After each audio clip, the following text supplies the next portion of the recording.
Bir dənə bu şərhi diqqətlə oxuyun, zəhmət olmasa.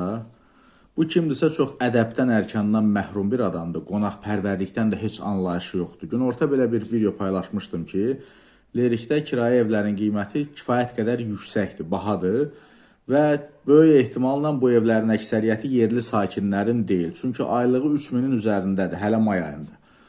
Və bax, belə bir nəfər, bir mədəniyyətsiz bir adam gəlib bura şərh yazıb. Bu adamın ümumiyyətlə qonaqpərvərlikdən heç anlayışı yoxdur. Hətta mən səhv olsam belə sənin torpağında qonağamsa sən belə bir şey yazmamalısan. Şəxs olaraq deyirəm, ha, bu ümumi hər kəsə aid deyil. İkincisi, yazmışsan cənubun çörəyinin duzu yoxdur. Qardaş, istəyir şimal olsun, istəyir cənub olsun. Öz pulumuzla öz çörəyimizi yeyirik. Yəni fərqi yoxdur. Sən də gəlib mənim torpağımda öz pulunla çörəyini yeyirsən. O demək deyil, mən sənə çörək vermişəm.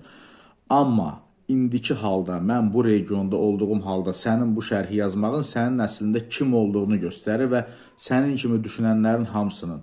Burada yazırlar, Lerikin problemlərindən danış. Elə cəmi 3 gün əvvəl danışmışam.